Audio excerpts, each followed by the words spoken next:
Hey everyone, welcome back to Suhani Debnath মানে আমার চ্যানেলে। তো কেমন আছো তোমরা সবাই? আশা করছি খুব ভালো আছো, আর আমি খুব ভালো আছি।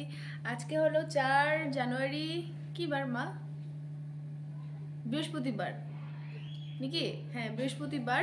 আর এখন টাইম হলো সকালের 10টা। আর এখন থেকে আমি আমার ব্লগটা স্টার্ট করছি। পুরো দিনটা কি করব না করব সবটাই তোমাদের সাথে শেয়ার করব। এখন আমরা বসলাম ব্রেকফাস্ট নিয়ে।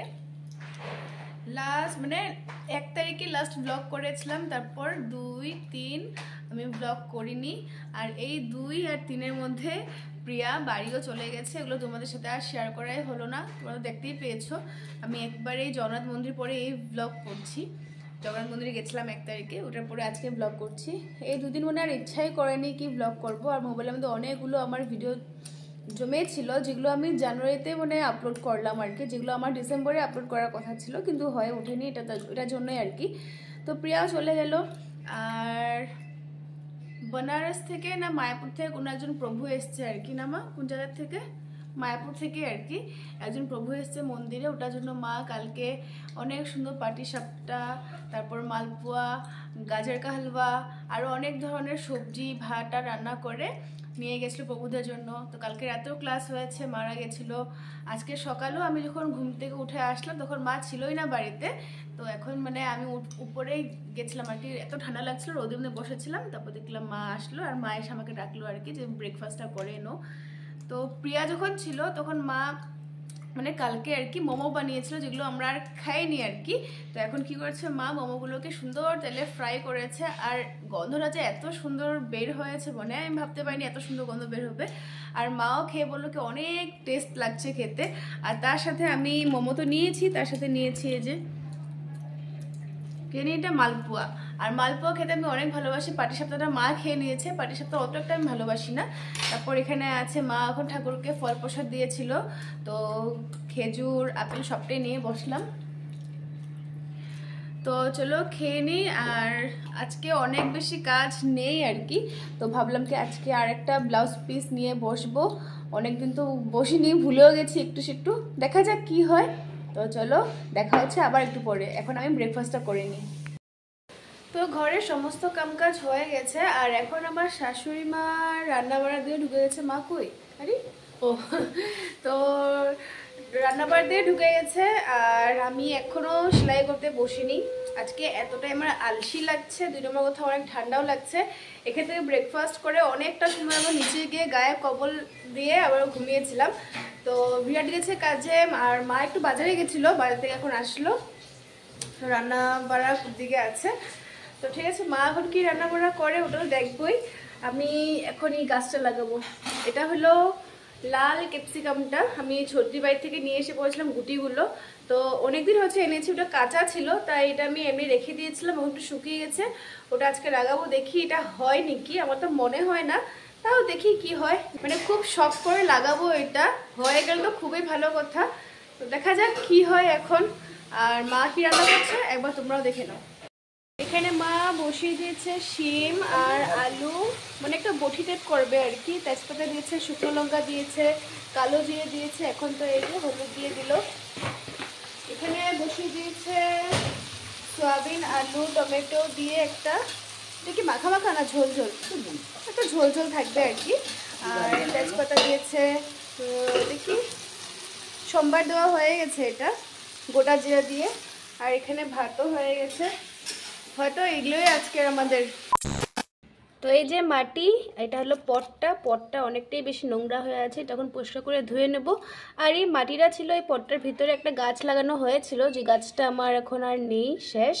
কিন্তু কেন জানি মনে হচ্ছে ভিতরে যে গুঁড়িটা টাইট আছে, দেখে নেব, যদি টাইট থাকে তাহলে এই গাছটাও লাগিয়ে দেবো। আর আমি এটা এই পটটা মধ্যে আবার সুন্দর করে একটু মাটি দিয়ে, অন্য মাটি দিয়ে এটা লাগিয়ে দেবো। দেখা যাক এখন কি হয়।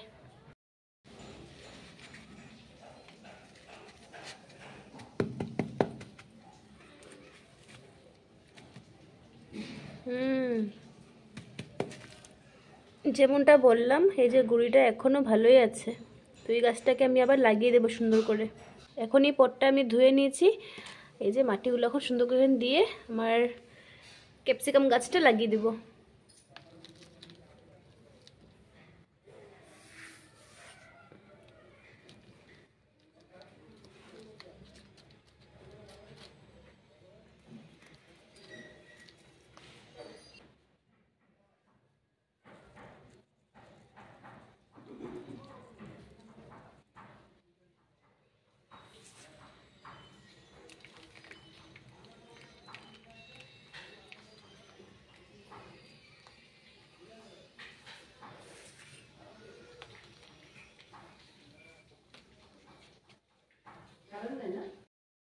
গুটিগুলো তো দিয়ে দিলাম, আর এখন একটু জল দিয়ে দিই।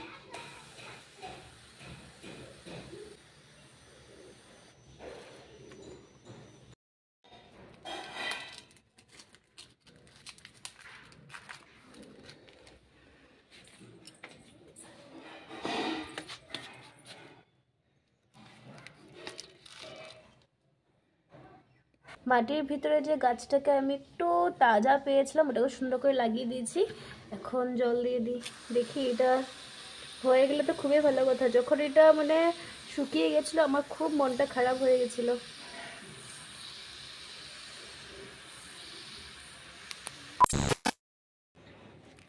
অনেক সুন্দর করে এখানে বড় কাকু গাঁদা গাছ লাগিয়েছে। এটা আমারই ফুলের টব, আর এই যে এগুলো তো আমারই লাগানো। তো এখানে সুন্দর করে গাঁদা গাছগুলো লাগিয়ে দিয়েছিল, ছোটো ছোটো চারা এনেছিল, সুন্দর করে হয়েও গেছে। রোজ কাকুয়ে জল টল দিয়ে একটু গোবর সারও দিয়েছে, এখন আমি একটু জল দিয়ে দিই ভালো করে।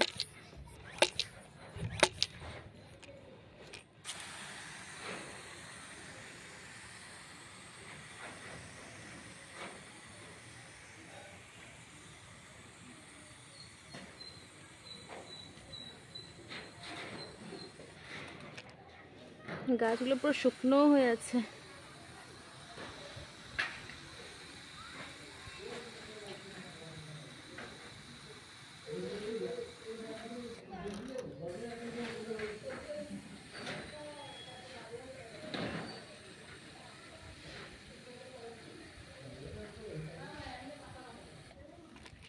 গাছটা পুরা পাতাগুলো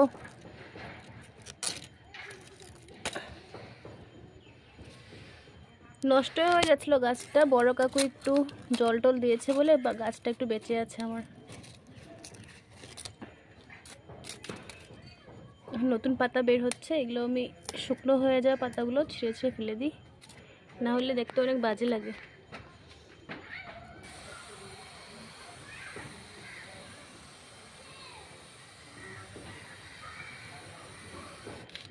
আর অনেক সুন্দর করে গাঁদা গাছ লাগিয়েছে, আর এখন তো কলিও এসে পড়েছে। এখানে সুন্দর একটা বেল গাছও লাগিয়েছে, হচ্ছে। ছোট ছোট ছোট ছোট অনেক জঙ্গল গাছ হয়েছে এখানে। এই যে এগুলোকে যদি এখন পরিষ্কার না করি কয়েকদিন পর অনেক বড় বড় হয়ে যাবে আর বিছা হয়ে যাবে। আর বিছা হয়ে গেলে তো আমি এগুলোকে আর ধরবই না। তো তার থেকে ভালো ছোট থাকার সময় পরিষ্কার করে দিই, কোনো চিন্তা নেই।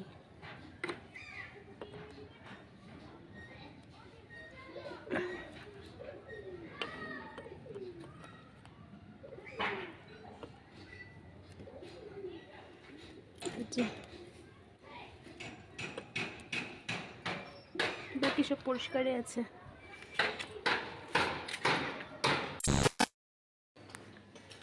খেতে বসে গেলাম আমরা, আমি আর মা। মার হয়ে গেছে আর আমি এখন বসলাম।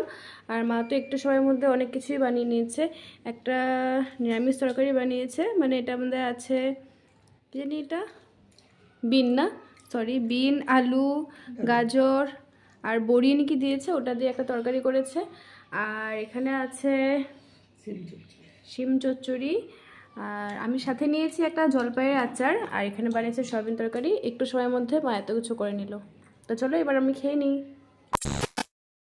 আমার আর মার তো খাওয়া হয়ে গেছে, আর বিয়েটার জন্য একটু আগে মানে রুটিটা বানিয়ে তারপর আমি খেতে বসেছিলাম, যার জন্য আমার একটু খেতে বসতে লেট হয়েছিল, আর মার ততক্ষণে খাওয়াও হয়ে গেছিলো। আর ও এখন এসে এখানে আমাদের করছে হলো ওর জন্য পাপড় ফ্রাই করলো। এখন আবার কি করছে, যে তেলটা আছে ওখানে সোয়াবিন তরকারি থেকে আলুগুলো উঠিয়ে উঠিয়ে ওটা ফ্রাই করে নিচ্ছে। মানে এদিকে বলবে আমি জিমে যাব, তেল মশলা দিয়ে বেশি রান্না করবে না, কিন্তু নিজে আর ওই তেল ছাড়তে পারে না। সবসময় শুধু ভাজি বা এরকম তেল তেল থাকা কোনো ছড়টাই ভালো লাগে। যেরকম কি পাপড়, কত তেল লাগে। আলু ভাজি, ওর আলু ভাজি লাগবেই, মানে একটা কি বলবো আর।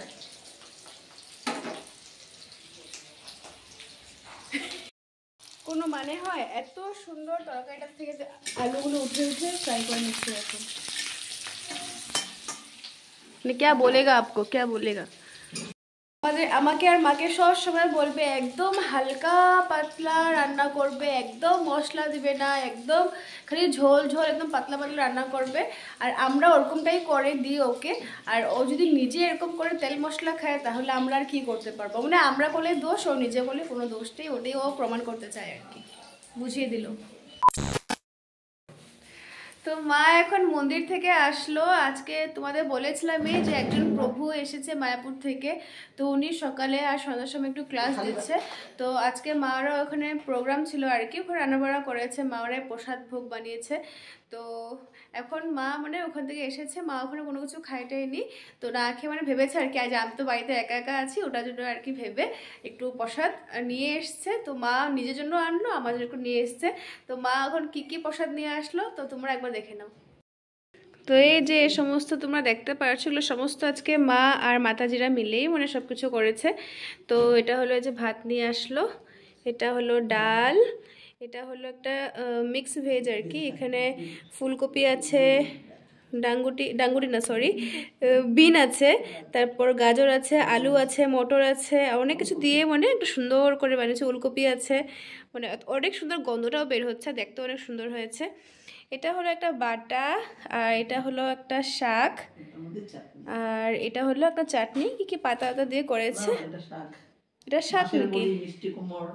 ও ও ও সরি সরি, এটাই হলো একটা শাক, এখানে আমাদের মাছের বড়ি টড়ি দিয়ে একটু বানিয়েছে, এটা কোমর পাতাটা আর মিষ্টি কুমড়ো আছে, অনেক কিছু দিয়ে এটা করেছে আর কি। এখানে আমি দেখতে পাচ্ছি মটরশুঁটিও আছে, আর এটাই হলো কিছু একটা চচ্চড়ি, মানে এটা একটু করেই নিয়ে এসেছে আর কি, কারণ কি এখানে এতগুলো সবজি নিয়ে এসেছে তাই এটা একটু করে নিয়ে এসেছে, নাহলে থেকে যাবে যে, ওটার জন্যই। কি সুন্দর লাগছে দেখতে। তারপর অনেক মজা করে খেয়েছি, তবে ভিডিও করতে ভুলে গেছিলাম। আজকের মতো টাটা, দেখা হবে অন্য একটা ভিডিওতে, বাই।